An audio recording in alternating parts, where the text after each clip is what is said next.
Everyone should have an EU citizenship. It's absolutely critical. I think it's really mandatory. It's common sense to have that passport because you have lifetime access to 28 beautiful countries. It does not matter whether you have a US passport or a Canadian passport or an Australian passport. In today's day and age, in today's times, having an EU passport is critical. And I strongly believe that. I wanted to discuss three pathways, three permits. A lot of people, a lot of successful rich people, they're stuck in life because they're doing good. Either they have a business or they have substantial stuff going on in their home country, and they don't necessarily have the time to go and sit and complete all the days and listen to someone in order to get that passport. It's important to focus on some flexible or paper residencies. These are legal permits. The government is going to charge a little bit of premium, which only makes sense because if you're doing good in life, just pay them a couple of bucks extra and get the flexible paper residencies so you don't have to worry too much and let the clock run, and eventually you want to grab the EU citizenship. Now, what are some of the absolute fastest ways, right? Some are dead crazy. Let's say someone has a child, they want to make the child an EU citizen lightning fast. There's one option which is pretty crazy. If you put your child in higher education in France, the child can naturalize in just 2 years. This is very unique. This does not exist in most EU nations. It's not that fast, but it is through higher education. So that's a trick. The other one is also pretty interesting. You marry a Filipino, she is able to naturalize in Spain and get that citizenship. And then eventually, because you're the spouse, you can fast track in a lot of cases. So that's a very interesting hack. But here we are not talking about those extreme situations, right? Those could be fine for the right kind of people. But for the majority of the people, majority of you guys watching, I wanted to discuss three flexible paper residencies to the EU. They all could lead to citizenship, one better than the other. So I'm going to discuss which has the most chances of gaining the EU citizenship. But before we deep dive in this topic, it really helps me get you valuable stuff. So please take a look at your subscription. If you aren't yet subscribed, and if you watch this channel, then I request you to please subscribe. It really does a lot of good. Let's deep dive in this topic. The first one is going to be a real estate option. So people who like investing in real estate, this is going to be for you.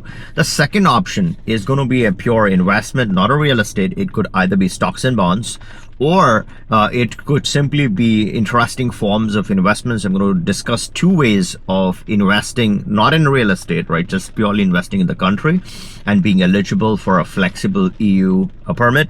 And the third one is going to be the absolute cheapest options. So for people who don't have the cash, they don't have the money to invest, they don't want to buy a property, they want to get a flexible EU permit at the cheapest possible price. So the third one is going to be for those kind of people. The first one, the real estate one, is the Greece golden visa. You purchase a property, 250K is the cheapest. You pick the area where the 250K qualifies, and this is in euros. And if you want to buy a property in a good area or a in-demand area, then you purchase a property worth 500K euros and you can get a flexible permit. The ease of obtaining citizenship through this route, this is not the easiest option. Let me clarify that. If you're looking for citizenship, you need to have stronger ties to the country. If you're simply looking to maintain the residency permit, then it works very easy. But if you're looking for citizenship, then there's that language test and more integration into the country. Now, there are multiple ways of showing your integration. So those kind of things are sort of flexible in a way. But what's not flexible is the language requirement. Now, Greek language is not the easiest. The second option on this list is one of my favorite options. Unfortunately, the time frame to citizenship might increase from 5 years to 10 years. However, and then there are some shortcuts. There are 7-year pathways to the same type of citizenship. If you add another nationality, if you have a CPLP nationality, the qualifying nationality, then it's not 5, it's not 10, but it's going to remain 7. So that's a very interesting one. So let's say you want to have an interim quick passport, it happens to be a CPLP passport, you can obviously, and you want to make sure that the CPLP passport is not a CBI, because they're going to kick that program away. If there are other ways, other means, faster means of obtaining the right kind of CPLP nationality, then potentially you can still naturalize faster. And the country that I'm talking about, the EU nation that I'm talking about, is Portugal. Here you have two options, And I really like both options. The first option is investing in a hospitality fund.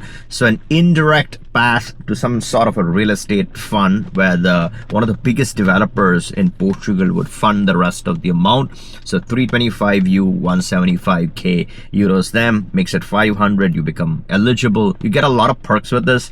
Flexible residency, and you can still get the permanent residency after 5 years, and then you can naturalize after 7 if you are a CPLP candidate, or 10 once the law changes. Currently it still remains 5 till we have that law published. So Portugal is an interesting option. The second path in Portugal is going to be through it's more like mutual funds that you're investing in. The company does all your investments in stock. You're investing 500k euros is in one of the biggest, largest financial firms.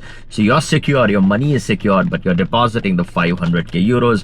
Let's say something happens, you want to get that money back, you don't want to do the golden visa anymore, you can completely exit that investment, cancel your golden visa, get the money back till you have a flexible paper residency in the EU.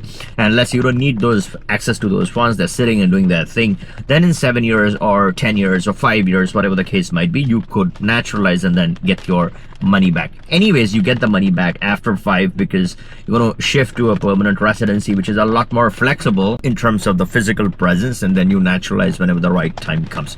That is the second path to EU citizenship. The third path, and the hottest path, a lot of people have been showing interest in this one because this is the cheapest, and most of you guys watching do qualify for this type of EU permit, and this is the lowest hanging fruit from Latvia.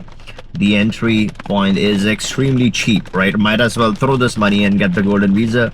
60,000 euros is really the outlay that you're going to look at eventually, out of which 50,000 is your money. So don't sit and cry, it's still going to be with you, right? Even if you had to give 60k, it's still worth it.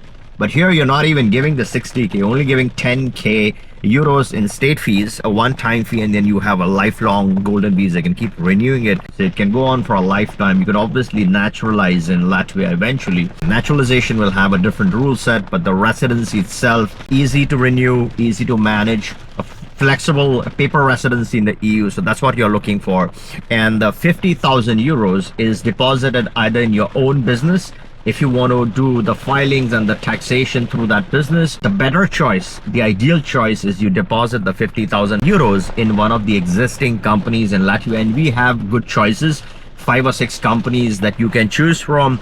If you want to invest in your own company, it has to qualify, right? It has to qualify. So if it does, then obviously you can put those funds with them. In case of these 5 companies that I'm talking about, you do get an interest based on the lock-in period that you choose. Of course, you can break this deposit, get your money back if you want to exit this golden visa, but most people would not exit this golden visa. They would continue to maintain this.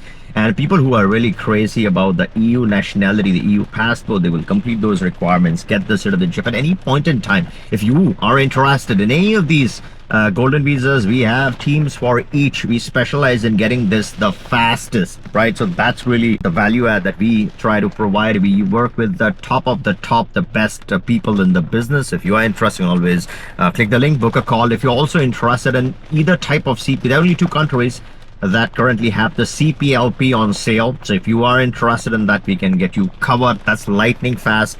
One of the options is 30 days, and we have direct access. We get you bunch of documents, right? Everything authorized, everything legal. You get the embassy verification, you get the Ministry of Justice verification, so you're secured with your package. Before you go, let me know your thoughts in the comments below. Which is the best golden visa? Which one would you choose? And give us the reasons, because a lot of people read that and it's very beneficial for the community, so it really helps. And if you like this video, give me a thumbs up, and catch you in the next one.